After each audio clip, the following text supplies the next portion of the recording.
So we're moving into the thieves of distorted views.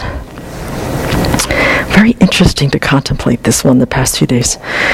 Roaming the fearful wilds of inferior practice and the barren wastes of absolutism and nihilism. They sack the towns and hermitages of benefit and bliss. The thieves of wrong views, please protect us from this danger. So the first thing I wanted to just I'm going to go right to the second line, because we need to see where we're under the power of ignorance. These two extremes, well, I didn't think I had them, but I do, and they come in all various permutations in my mind when I'm thinking about things, my opinions and thoughts. So absolutism is that the mind that believes that everything exists totally independent, concrete, separate, autonomously, sort of separate from any type of causes, conditions, parts, a mind that could conceive and label it, and that it has really nothing to do with anything. There's no dependency. And including ourselves. So not only do we think that everything out there exists unto itself, but we also believe that we are these concrete, autonomous, permanent, unchanging things. And where we get into trouble, that's not bad enough, but then this inherently, truly existent self believes that all of that inherently existent stuff out there is the cause of our happiness and the cause of our suffering. And so we try strategizing and manipulating and plotting and planning to try to get happiness and avoid suffering from looking at those objects outside ourselves, which continually disappoint us, continually infuriate us because they don't exist that way. But our minds really construe that they exist exactly how they appear. And so this makes a lot of crazy making and a lot of strategizing in our minds. And then nihilism, which goes to the other extreme, believes that nothing exists, that there's kind of this nonsensical,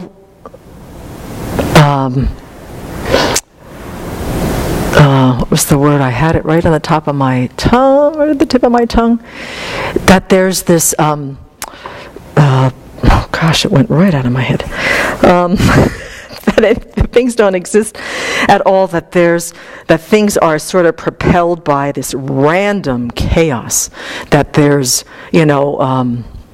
electrical impulses, there's chemical imbalances, there's atoms circling around and molecules. There's literally, in a profound way, there's nobody home. There's just this accidental chaos going on. And what it does is that when we don't think that things exist, due to causes and conditions and parts and things by being conceived and labeled, then our ethical conduct goes out the window because we don't believe that things arise in any type of dependent situation. So there's no good, there's no bad, there's no right, there's no wrong, there's no virtuous, there's no non-virtuous. And because there's, at the time when you breathe your last breath, you kind of get whatever this body, this material form kind of extinguishes, that there's no repercussions for our actions. So this thinking disparages cause and effect and brings a kind of recklessness to our behavior because we don't think that what this body and these moments of mind do have some sort of result in the future. And so when I was looking at my own little, I have lots of distorted views, and how these two sort of mishmash into some of my thinking. And what happens when we get back into the first line, roaming the fearful wilds of inferior practice, is that a little bit of Dharma can be really dangerous. And that with the self-centered thought sort of taking those little Dharma tidbits that we've sort of picked up along the way, it sort of kind of melds them into our views and our opinions, and we use the Dharma to justify a lot of our distorted views.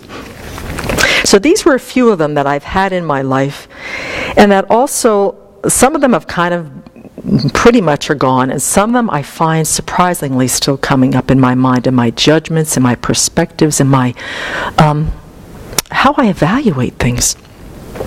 Okay, so one of them was, and Venerable talked about this in one of the chapters of Arya Devas, is that if we engage in the 8 worldly concerns in moderation, so if we just have just enough comfort and we eat just right enough about foods, we do a little bit of comfortable here and we don't overindulge over there, that we're really going to be able to liberate ourselves and become awakened. That there's this kind of thinking that says, well, if I can just be comfortable enough and not sort of get too involved in the 8 worldly concerns, my attachment to my reputation and to material possessions and to sense objects, that I'm copacetic, that I'm going to be just fine. I can practice the Dharma on my own terms and I can become a Buddha just cruising along in the world of samsara. I still have this one. This is one that is still quite strong. And okay, here's one. This is one that I had quite a bit when I was a layperson. If you make money under the table, it's okay. I mean, after all, we have a crooked government. So if somebody wants to pay you for work and they're willing to pay you without having to pay taxes or to fess up to the government that you're either making it or they're spending it, that's fine, because, there's a whole bunch of crooks in the government. I don't like the way they spend my money, so I'm just going to garner these kind of incomes and I'm not going to say diddly squat about anybody. I'm just going to put it in my bank and I'm going to have fun with it. So this is kind of like, well, first of all, personal integrity on, this is stealing. Whether you consider what happens to your money is what the government does with it is beside the point. The fact that I was getting income and I wasn't fessing up, I wasn't claiming it on my taxes, was basically stealing. So, as the years went on, when I started to collect wages, correctly and honestly, when the taxes were taken out, I would say, may this money benefit sentient beings. May it be able to benefit the environment, may it be able to benefit education, may it be able to benefit children, may it be able to benefit small business. I mean, I just would lay it out so that I would honestly, intentionally say, whatever my money is used for, may it be of benefit. But to justify, because the people that are in government that are deciding what we do with our taxes are sometimes not quite clear about their motivations, that it's okay for me to steal. And I had this one, and I had a lot in my circle that people were making money, family and relatives making money under the table and simply pocketing it and not having to claim it on their income taxes.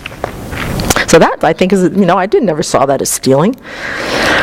Okay, then the other one that was kind of out there for me, if you support women's rights, economically, educationally, politically, culturally, religiously, medically, you have to support abortion. I mean, you're kind of a traitor to the cause if you don't support this. And before I met the Dharma, I kind of fell right into line with that. But understanding and really listening to the Buddha's teachings and getting clearer about that, the respect for life, and this is just my own personal view from what I've been taught as far as karma and about, when that continuity of mind comes into the body at that moment of conception, that there is a being there. And I used to just put abortion all into my main view of what I felt about the inequality and the inequity of women versus men and things like that. And it only took many, many years later that I realized that I can still support that, but this one piece, personally, I just can't support it because there's a living being there that has to be considered and cared for. So that was a distorted view. And that was just a wrong view of what's alive and what's not, what's sentient, what's not. Then the other one is executing those who have murdered somebody eases the pain and the suffering of the victims' families. Now that may or may not be true, but executing somebody to justify the murder of another living being, and this one happened way before I started practicing the Dharma, is that there's this idea that executing someone justifies the killing. That there's this karma ripening, that, eye for an eye, what goes around comes around, what you sow, you reap. It's sort of this righteous indignation and justifying the taking of a life, saying that that's their karma. And so, that it somehow eases the pain and suffering of victims' families. And there's been more than enough information saying that as the years go on, for the most part, this is not necessarily true. Taking the life of the perpetrator who killed their loved one or their friend, more often than not, does not ease the pain of the loss, does not ease the pain of the grief. You've now got 2 deaths to think about. But, it was quite some time ago, but I used to get pretty righteous about people who murdered, especially when it got into taking the lives of, quote, innocents, that I would get really quite righteous and quite indignant about it. So with a little bit of Dharma, we can use it to kind of twist some of our, like the reality of how things operate, and sort of put them in to kind of slide along with our political views, justifying some of our non-virtuous ways of thinking and behaving. And so how do you kind of deal with this? Because they sack the towns and hermitages of benefit and bliss, that these distorted views create the causes for future suffering. They certainly don't help us cultivate our wisdom and our discernment on what to abandon and what to cultivate. So there's one that Venerable lists in here, and then another one that I wanted to share. First of all, it's the middle way. The way that the Buddha taught is that things do exist, not as they appear. They don't appear. They appear solid and independent outside, sort of, with their own essence, kind of running on their own steam. Okay, so it appears like that. But when you go looking for that, you can't find it. But that doesn't mean that things don't exist. They exist dependent upon causes and conditions, parts, the mind that labels them and conceives of them. So the Buddha kind of, he shows us that things exist but not as they appear. They function, they're dependent arisings. So this is one of the antidotes for these distorted views of absolutism and nihilism. The other one that I have found has become a very strong antidote is that when the Buddha instructed us on how to attain awakening and to gain the wisdom directly perceiving the nature of reality, he said, first you've got to hear and listen, you've got to think and reflect, and you've got to meditate. And so when you take those to heart, looking for qualified spiritual guides, hearing, however way that is, whether it's in person or whether it's through audio or through the internet, whatever, to find some very qualified, pure teachings of the Buddha and really think about them and study them. And then you go about and you ask questions. There's this whole beautiful part of inquiry in the Buddha's teachings, that you go out, you talk to other Dharma practitioners, you really go in there and you pierce all your questions, all your doubts. Is this true? Can I apply this to my life? Can I intellectually make sense of this? And if not, what are my questions and what are my doubts? And so through that we get some really strong conceptual understanding of what the Buddha taught. Then we get that over time. That takes a while. We're continually listening. We're continually hearing the teachings, continually reflecting on them and debating and questioning them. And then we go on the cushion where we're doing this as part of our analysis. After a while, it kind of goes to maybe just not a conceptual understanding, but it kind of goes into the core of your mind. So when something arises in your life, it's there. It's almost like you can access it. What did the Buddha say? I understand this deeply in my life, that this is true, and this is how I'm going to move forward. So it becomes so much a part of our life that it's like, oh, what was that antidote? What was that antidote? What was that teaching? God, what did the Buddha say? What did the Buddha say? It's like right there, right accessible in the deep core of our understanding of the Buddha's teaching. So if we use this when we practice, then the tendency or the temptation to go into these distorted views, to the extremes of seeing things as inherently existent, or to see things that they have no real existence at all, there's just sort of this random chaos of the universe that has no cause and effect, and there's no ethical component to our actions. It really helps us to sort of keep ourselves on track. Because we do want very much to have the benefit and the bliss that comes with practice. And unless we can somehow identify the distorted views, how simple and mundane as they may be, like the ones that I shared, or the ones that are very much embedded in these, more permanent ways of looking, or these more nihilistic ways of looking, is to really identify them and then to use the Buddhist teachings as a way to get some clarity and to really gain some wisdom. Because without that, what does it say here? Venerable says, in this way our collections of wisdom and merit, which resemble the towns and hermitages of ease and bliss, can be protected and our happiness can be ensured.